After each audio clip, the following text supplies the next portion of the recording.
Welcome to another episode of Banded the Encore. Good evening. I'm your host, Ashley Live. On tonight's show, we have mentor Paul Ebersold and his band, Silence the Static. They won Song of the Night with their uplifting and inspirational song, Stop Right Here. So excited to welcome Silence the Static to the show. How are you guys?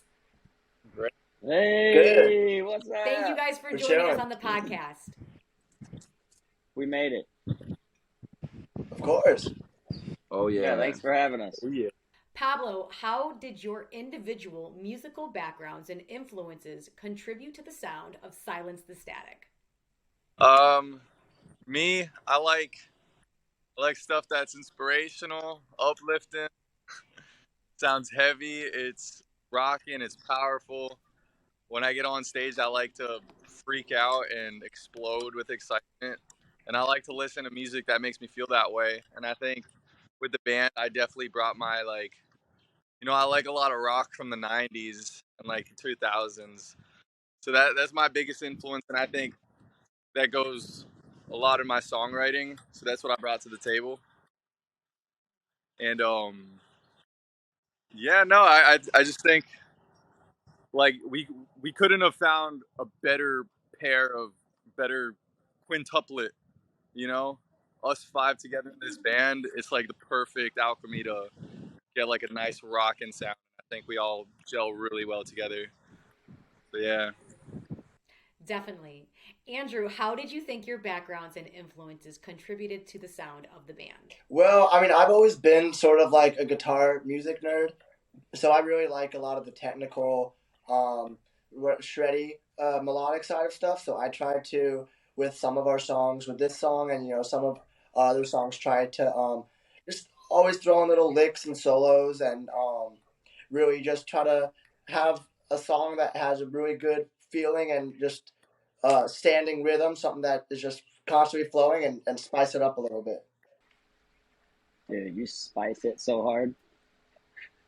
Yes, spice it up. Guys, congrats on winning Song of the Night for Stop Right Here. Thanks. Thank you. Finally. OMG.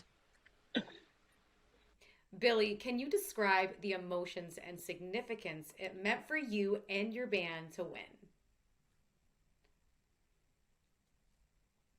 Yeah, so, with an inspirational song, that's really the reason that, I kind of got into music myself, because it not only did it inspire me, but it really helped me feel good, in times that maybe I didn't feel so good, growing up as a kid. I won't lie, I battled with a lot of anxiety stuff and a lot of stress, and finding music was really that vessel to kind of suppress that, I guess. So to win something like this, it just, not only for me, but hopefully for everybody else, I think at the end of the day, what we're trying to do is just spread that positivity to everybody in the room, and just hopefully everybody can, latch onto it. And I feel like that's what we did. Pablo said, I feel like we have the right guys to bring that energy and bring that message, and I couldn't be more happy with y'all. Yep, I agree. You all bring such good energy to the band. How about for you, Eli? What did it mean to win? I'm trying to think to the exact moment it happened. I think it was one of my favorite songs out of the whole shindig. So I was like, and I remember going on stage really just trying to go as hard as I could. And so I did not expect to win at all. So when we were like, oh, stop right here, I was like, dang, okay, we actually got something here. It's such a great song. Mike, can you provide some insight into the behind-the-scenes process of writing songs with the band? Any interesting, memorable, or challenging moments? Yeah, all the above. Shit, I don't even know where to start. It was a weird process. It was kind of like a big roller coaster ride, honestly, because when we first started gelling with each other, everybody was a little more quiet and reserved, and that went like this, just straight up to the moon after that. There was a decent amount of button heads. Luckily we had Paul in there to kind of mediate but we did start to gel quite a bit more towards the end, and entertain each other's ideas quite a bit more. And everybody in here is so creative in their own way. Like Pablo said, we couldn't have had a better mashup to create some diversity. And but yeah, it was all good. It was very memorable for the time that everybody was in there. Everybody wasn't always in the room, but everybody always didn't need to be in the room at the time. So, we just crash coursed in like the rest of it, like everybody else did, and turned out good. So, I know we're not the only one that faced those challenges. So, Yeah, all the bands face challenges. What about with you, Eli? What behind the scenes can you share with us? Behind the scenes? Shoot. Behind the scenes, I would have to say,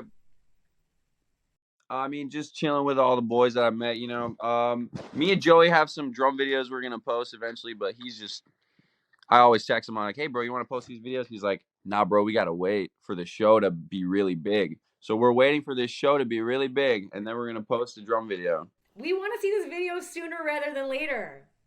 I know, that's what I've been trying. I'll text him right now. I'll just be like, hey, bro, like, it's time, man. Like, So you guys are on a TV show, living in a house with your bandmates, writing and performing new songs, constantly under deadlines. How do you maintain a healthy work-life balance, Billy? What does that look like? I think the best way to maintain it, is to just find the good habits and practice those habits consistently, like on a daily basis, whatever that might be. Like for me, I think sleeping and getting the right food and nutrition is super important. I know that's probably cliche and given, but I know myself, I can't really perform to my best ability unless I get a good night's rest. I mean, 10 years ago, that probably wouldn't be the case, but I really think it's important to practice good, just routine things that you can really like deliver the best message that whatever you're trying to do, whether you're trying to create or write or perform. I'm a big fan of carving out time to get to where I need to be on time and not be late. I feel like I don't know. I start to I don't know. I can't be running behind. That's for sure. It's gotta be ready. Gotta be prepared, and try to bring your A game every time. So I say things like that. Yep, being on time and always being prepared is really important. How about you, Mike? How do you maintain a healthy work-life balance? I honestly, I think what I do it is life. Work is my life. I chase feelings of inspiration a lot. That could come to me at 3:30 in the morning or 1 in the afternoon. And it's you just kind of have to always be on board. I agree with Billy. I mean, I have my routines that I do before I go on stage and stuff like that, which was also kind of weird doing in a new place and a new thing, especially if I'm very it has to have all these steps for it to be just perfect, and if all those steps don't go right, it throws me off a little bit. But the balance is just chasing the inspiration for me. It doesn't really end. I don't ever really turn it off. So You always got to check yourself and make sure you're living a balanced life, right? I try. Yeah, that's the goal, I guess. But it comes in waves of all kinds of inspiration or nothing, or and a couple of these songs, it was also pretty hard to write lyrics for too. I remember.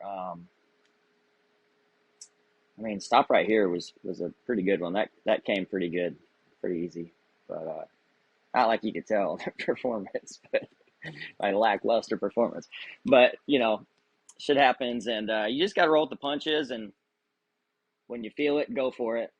And when you're not feeling it, try your damnedest to find it. That's all I got. Well, guys, it was a blast chatting with you all. Have a great night and enjoy the rest of your weekend.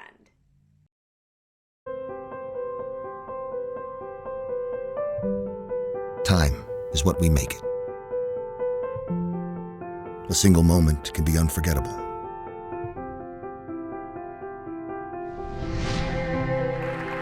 This is the power of wearing a pullover. Make bold moves that reverberate across generations.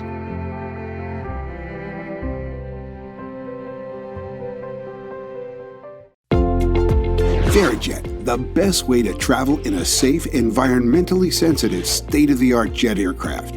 VeriJet is changing the way people in the know travel. It gets you where you want to be, based on your schedule, not the airlines. No hassle. Fly in perfect comfort, convenience, and safety. Next time you need to fly, fly private. Check out VeriJet. It's more affordable than you may think. Everybody is talking about VeriJet. Thanks for rocking out with us on Banded the Encore. I'm your host, Ashley Live. My next guest is Paul Ebersold, mentor for Silence the Static. Paul is a platinum-selling producer with an extensive list of studio credits, including The Weeks, Three Doors Down, Drivin' and Cryin', Sister Hazel, and countless others. Most recently, he co-produced Morgan Wade's album On Arista Nashville, as well as co-wrote 3 tracks on the project. Hey, Paul, how are ya? Good, Ashley. How are you? I'm doing well. Thanks for hanging out with us tonight. My pleasure. Absolutely. Can you share with us an inspiring or memorable moment from your career? Oh, yeah. I mean, my whole family's full of engineers, as in like University Texas A&M. My father was an engineer and built large buildings and stuff. So the construction industry is just kind of something my family knew. And I was studying architecture and doing drawings for my father's company. And I played drums, played a lot of instruments as a kid. And then as a young adult, I'm going to college. And I remember going to a studio for the first time, playing drums on a record. And I looked around this place. And I instantly knew this is what I'm supposed to do. I had no training, no inkling, except this thing in my bones or like music made sense in my brain. You know what I mean? Not just playing stuff, but song structure and just why songs do what they do. I went to the studio, saw how they built that. And after one day, I'm like, I knew I had to do this. Yeah. And then I quit the university, started a studio and started writing jingles. I didn't even know what a jingle was. And I got really successful as a writer really, really fast. And now I was just blown away. I'm like, no way, this is working. So that was like, I don't know, inspiring is not the word, but just something in my bones said, you got to go try this. And I did. I had no training whatsoever, none. And then now, you know, decades later, all the things that have happened, all the awards and the platinums and the number ones, you don't go into it doing that. You just go into it with this thing in your bones and say, this feels right and this doesn't. Yeah. And you do a good job all the time. And all that stuff just happens. I mean, my whole life has just been, a great blessing, honestly. Mm-hmm. That's so powerful. I think when something comes to you in the moment, and you're right, you feel it in your bones, and your body says, this is what you need to do, Paul, and you lean into it, and here you are, all these years later. All these years later. Yes, ma'am. So in what way do you believe your guidance and mentorship has influenced the overall dynamics of Silence the Static? Well, I mean, the story for those guys or anybody on the show, it's similar to mine. You have to follow something that's telling you inside, something in your bones, something in your heart, whatever you want to say. You got to chase something down, because when you go to college and you get a degree in architectural engineering or business or whatever, there's a path. In music, there's not a path. It's just a big old open, holy crap, how are we going to do it? How are we going to pull this off? I mean, you can go to school and get a degree. You can go to, different music universities and they can help you. But their story is no different than mine. Mm-hmm. And so when you sit in a room together, you already have something in common because you're outside of the norm, clearly. you understand something about each other inherently just because it's music. And, you know, whether your background, it doesn't even matter what your background is. It's like you have this thing in common, you know. And music is really about, even when you're writing lyrics or you're playing a drum part, you're part of a rhythm section, or you're working on a chorus, you're like, oh, that feels good. Or that doesn't feel right yet. That doesn't make sense. Well, oh, wow, that's a good lyric. That feels good. So all of us have those bones, whether it's players or writers. And so instantly, you have a common ground. You know what I'm saying? You have this common creativity ground that you get to speak into. And so I use that to jump in with these guys instantly and say, hey, you know, it doesn't matter whose idea it is, as long as it's a good idea. Let's be a team. Figure out what you want to be. You know, you got to decide what you want to be. I'm not going to tell you. Well, you know, what authentically are you bringing to the table? What kind of music feels right to you? You know, let's do whatever that is. And we kind of went through a very quick process of finding out what that was, you know. And then it's pretty close for most of them. And you're able to pull that all out of them. I would say encourage them to push it out of themselves. You know, a good coach makes the player deliver the goods instead of reach in and grab it from them. You know what I mean?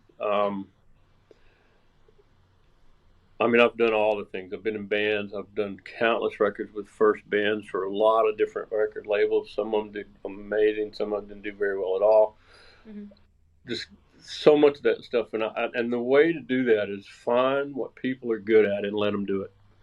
Let them do that. And, you know, some people are good at melody. Some people are just good at rhythm section. Some people don't understand lyrics that much. Your drummer may be the best lyricist. Your singer may have the best guitar. It doesn't even matter. But it's like collecting what people are good at and letting them be good at that. And then kind of like a book editor, you go, okay, this doesn't make sense. Let's shape this here. Let's do this here. You know, at first it's like, that's not a good book idea. That's not a good one. That's a good idea. That's compelling. That could be really nice. People are going to want to hear that, like a song, right? Yeah. And you take that song and then you go, okay, well, if you go 2 minutes before the chorus, that's too much. Long lot of verse. We got to cut that down. People want to hear that chorus. That doesn't make sense. Tell them make the story good. It's like you were creating a storyboard with the verse and the chorus, which is the movie title. And then you're creating a soundtrack to that really short storyboard, you know. So the vignettes of what people see in their minds, and the images of it's a love story or love gone wrong or a betrayal. It's like we all understand those stories, and so when you're creating that lyrically, you got to tell the story, and people got to hear it first time and go, "Oh yeah, man, I felt that," or that kind of thing. And then you get to the chorus, you want people to be, yes, oh, if it's a serious song, or yes, if it's a party song, but it's a visceral connection. Mm-hmm. It's visceral, and people immediately go, yeah. And so our job as songwriters and music makers and producers is to create an environment where that comes out of us. And then when we record, it's our job to play it for people and them hear it and go, oh, yeah. You can't tell people, hey, this song's about that. That's against the rules. You can't do that. You got to play it, and they like it or they don't. Or like, it's okay, or holy shit, this is amazing. That's the magic part about our business. You can sell it all you want, but if you don't like that song, that's okay. And that's the deal. If you do, that's great. So that was a bit of a long answer. My apologies. No worries, Paul. You don't need to apologize. Well, I love what I do. I mean, it's easy to talk about this because it's literally what I do almost every single day. Right. And it's great working with people and doing this, It's fun. Yeah. Yeah. I got a room full of guitars and drums and pianos, and I got all the good stuff here, man. Love it. And you're constantly surrounded by it. You love it. And that's why you're on this show and you've done so well in music. got lucky. So, Paul, talk to us more about the creative process and evolution of the song Stop Right Here. All right, when we started that song, we're supposed to write a love song, and we're kind of the rock guys. Mm-hmm. My band is the band full of people who kind of don't give a fuck. They kind of do, but they don't. They wouldn't be on the show if they didn't entirely. But they're it's messy, but that's kind of rock and roll, and that's kind of governed it. So that song started with a conversation about, you know, when you're a producer and you're co-writer and you're the whole person in there with it, you're a coach, and they started this conversation about how people miss all the stuff because we're in our head, we're in that loop, Mm-hmm. you know. And of course, I've read a bunch of stuff about that. I read all the books. I've, you know, had some coaching and stuff that regards, you know, being present. And I'm like, this is great. This is a real solid and relevant topic, you know. Instead of I love you, I miss you. That's like, and so the chorus is stop right here, look around, look at each other's eyes. Let the world fall in love again. It's about being present. Yeah. As you know, being present is the key. If you're in your head, you're gonna miss it. You know, and the first line of the song, if you could ever stop your ever changing mind from running wild tonight. Mm-hmm. It's about me, it's all of us that have this loop. And I thought, and Mike came up with that line, man, that's great. It's great because it's true. Yeah. It's true. You know what I mean? It's not a speculative notion that if you can just stop thinking, you can become present. It's true. And then everybody started jumping in. What about da da da da da? So it was a really collaborative effort. Everybody liked the idea. And it wasn't schmaltzy. It wasn't goofy, you know. They were like, yeah, we can get behind this, you know. If you're in a rock band and you sing a love song, you got to be able to. It's not like the '80s when you took what you know, you were bad boy for a minute and you get all sensitive. And with my guys, it's like they wanted the authenticity to show. Right. And so we like the idea. Stop, get out of your head. Let's all fall in love again. Easy peasy. We can do this. It's not that far from us. So beautiful. I love what you said about being present and being in the moment, because sometimes we think of the past and then there's other times we think of the future, and it's like, no, be right here in this moment and let it happen. Yeah. There's no other place. Yeah. There's no other place, no other rational place to be, but man, do we spend a lot of time in the other two. You know? Definitely. Yeah. So how do you handle writer's block or creative obstacles? Well, because I do this a lot, I've been doing it a long time. You know, when you're younger, you push and push and push. You push through. Music has never been that much of a problem for me, just because I can pick up a lot of different instruments. If I'm on a guitar and I'm stuck, I go to the piano. Mm-hmm. You know, and I'll find some changes there. Oh, that's nice. That's it. Or sometimes I get on the upright bass, which has nothing to do with any of the records that I've ever made. But an upright bass, I can pretend like I'm smart and jazzy, but some percussion element comes out of my right hand, and I find ways to get things done musically and rhythmically on an upright bass. Mm-hmm. Lyrically is the hard part. I've made a whole lot of records, and most of them sound really, really good, and most of the music is all really, really good. The reason things don't become hit songs is because we fail on lyrics. Lyrics are hard. Mm-hmm. You know, there's a coach on our show, Justin Wilson, is just a ridiculous writer. He might have the best lyrics on the show. His words are, you know, they're just really, really, really good. And man, he vomits those things so quickly. The dude is amazing. You know, Dave is good at that, and Steve. You know, there's a lot of good writers on the show. Wendy's good at that, but lyrics are the hard part. And so when have these thoughts, and I'm trying to write the chorus or whatever, if you come to a dead end, you walk away. Mm-hmm. Walk away. Go get a snack. You know, go do whatever. Oftentimes, I'll record a demo in the studio or on my computer or on the phone, and I'll get in the car and I'll blast it through my speakers and just drive around, start singing. and it just pops out of your mouth. Mm-hmm. You know, something just go, holy crap, where did that come from? You know, Yeah. so you take the work out of it, and then you kind of just passively, or me, I passively just have that thing in it, or if I'm on a hike or lifting or working out or something, and man, it'll just pop in there sometimes. So that's how I do it. With the guys, I'm like, let's go throw frisbee, let's go to the lake, let's do something, let's just get out of here. And oftentimes, while you're in that leisure activity or whatever, and it just comes to you. Yeah. You got to just knock yourself out of place. You know. Mm-hmm.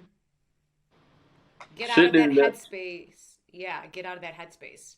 Yeah, sitting in that chair with that lyric sheet, and this is what Justin's so good at. Man, it's a constant stream. Yeah. This is where I'm like, man, ADD is an asset. Because that dude's brain is just cranking. And sometimes I'll get myself in that space and just write incessantly without thinking too much. And oftentimes I find that, wow, there's some good stuff in there. But yeah, you got to get in your head. You got to get out of your head. You got to do both with lyrics. You have to. Oh boy, lyrics are tough. Good lyrics, but I study them. I had my guys read songs that were hit song lyrics. So. Well, thank you for bringing us into your world and telling us more about that, because I feel like a lot of writers have that blockage, right? But you need to get out of your own head and, go to the lake, go play frisbee, go do something, and then it will come to you when it needs to. Yeah, but the bottom line is, this is an industry at the top levels. You got to be really good. Right. This is NBA stuff. This is NBA finals kind of stuff. You can't just pretend you're good. Right. You got to listen to your stuff and compare it to the stuff that's the very best of that kind of music in that genre. Like if you do a country song, you got to listen to the ones that are top 10, not the ones that you think could be top 10, but the ones that are top 10. You may not even like them, but you need to listen to them anyway, because you need to see why they're succeeding. And that's insanely valuable information. So this is the real music business, and you really got to be up there on that top tier thing. You can't play around with that.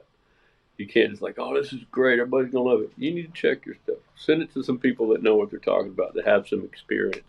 Call your buddy that's head of A&R for whatever, and hey, Steve, I got it. Oh, yeah.